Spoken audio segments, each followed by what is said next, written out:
Dear love, beloved, tayo po ay mahal ng Panginoon. Tayo po ay kanyang iniingatan sa bawat araw. We are His beloved. Okay? The glorious sunshine reveals His glory every nakikita natin yan sa bawat paggising natin. Kaya tayo po ay masaya. At ang kaligayahan natin ay hindi nakabase doon sa mundo. Mahirap po pag ibinase mo lang sa mundo ang iyong kaligayahan. Dahil sa totoo lang po, ikaw ay mabibigo. Okay? Pero kung alam mo kung sino ang pinagmumula ng iyong kaligayahan, walang iba kundi ang Panginoong Hesukristo, perpekto ang buhay mo. Perpekto as in perpekto spiritually ha. Pero dito sa lupa, yes, meron. Daranasin mo to, daranasin niya.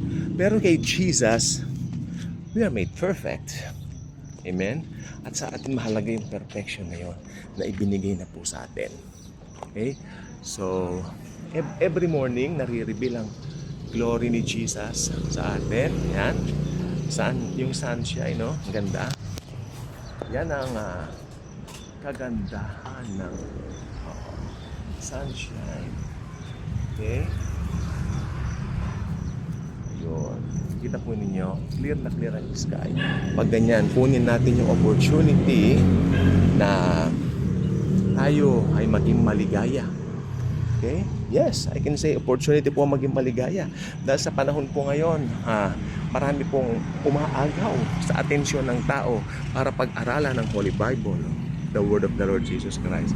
Pero huwag tayong papaapekto. Ang sistema ng mundo at sistema ng lahat ng yan, lilipas po. Dapat wise po tayo. Let's be wise.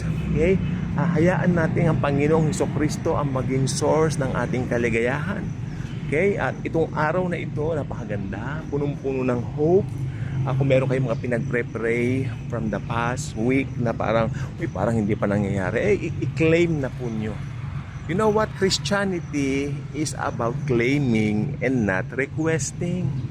Okay, because of what Christ has done on the cross, we can claim all of the good things promised to us by God. Okay? Yan po ang maganda sa Christianity. Kaya ang Christianity po napakasarap, napakaganda, napakadali. Meron pong isang pastor na nagturo, why Christianity is so easy. And it's true. Akalain mo wala kang ginawa pero ipinagkaloob sa iyo lahat. You are ang tawag dito?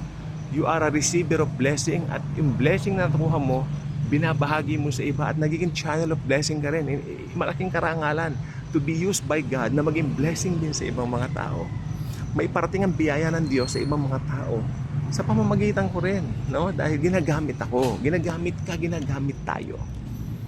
Ayan ang kaligayahan ng isang Kristiyano. Bukal na po, likas na po sa isang Kristiyano ang maging matulungin.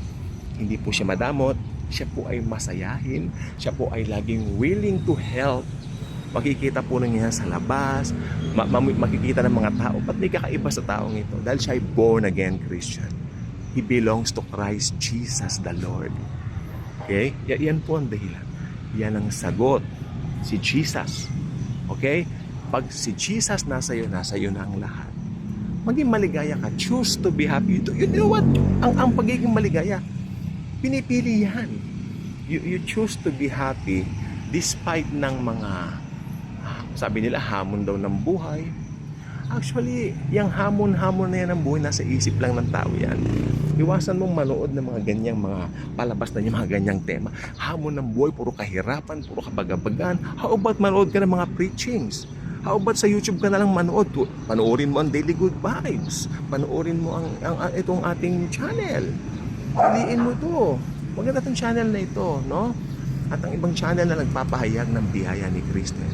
Yan ang panoorin mo. Ang buong maghapon mo magiging magaan. Promise. Yan yung Cindy, yung aso. Happy. Cindy? Happy ka dahil kay Jesus, okay? Because of Jesus. Buti pa yung aso, alam niya eh, di ba?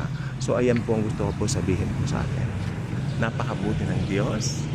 May kanta ang ating Diyos ay mabuti, di siya nagbabago. Spirit. Damang-dama ko po yan sa bawat araw. Paggising mo, maganda ang umaga, ganyan. Kasi tayo po subjective. Aminin na po natin. Subjective po tayo. Kung maganda ang araw na ganyan, no? Aba, syempre masaya ka.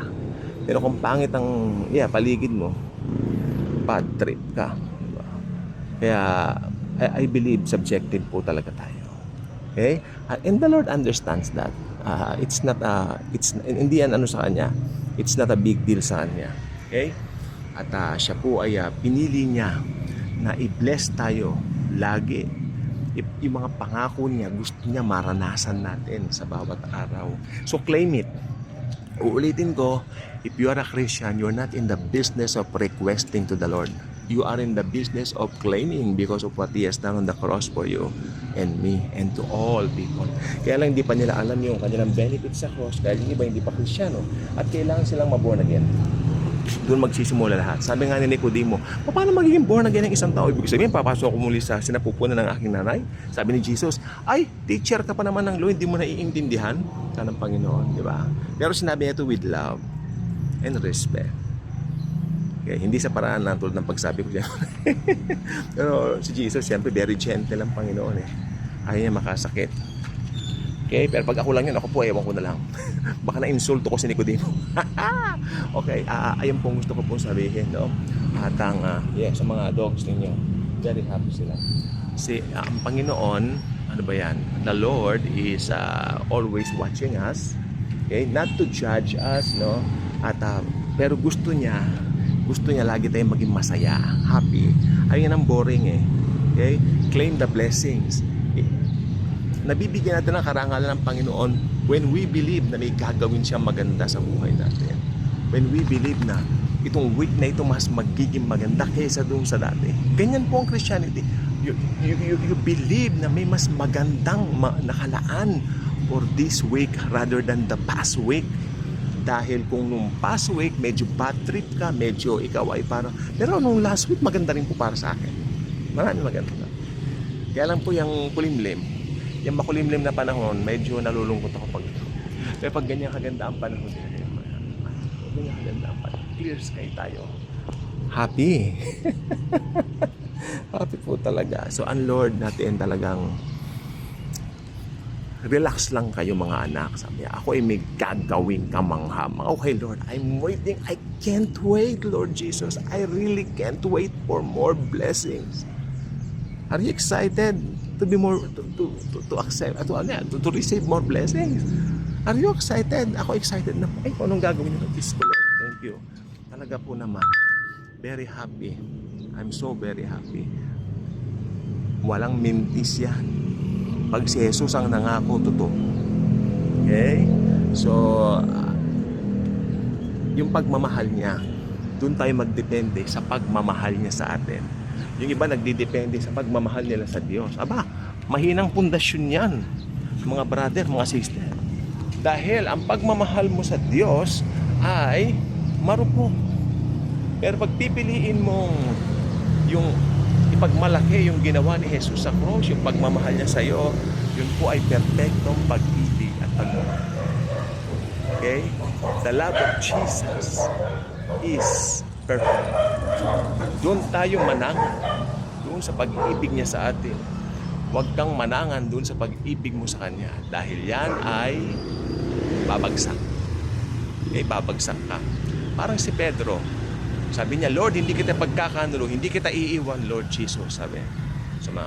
Pero sabi ni Jesus, talaga Pedro, hindi mo ko iiwan. Sinasabi ko sa iyo, sa gabing ito, bago tumilaw ka manok, tatakwil mo ako makatlong ulit. O nangyari nga, di ba? Kaya tayo ay manangan sa pagmamahal ni Jesus po sa atin at hindi sa pagmamahal natin sa Kanya. Sapagkat ang pag-ibig ni Jesus ay perfecto at ang pag-ibig natin. So, thank you po sa panonood po ninyo. Inaanya ko mag-subscribe sa channel natin at i-share niyo po ito at maraming mable-bless, matutuwa at magiging masaya. Okay? Dahil si Jesus ay masayang Diyos. Gusto niya lagi tayong happy, walang sad.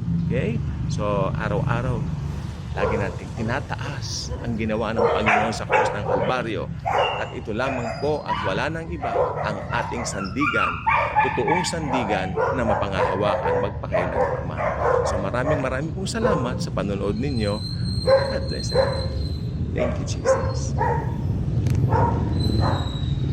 Magulo mga aso, no? Thank you, Jesus.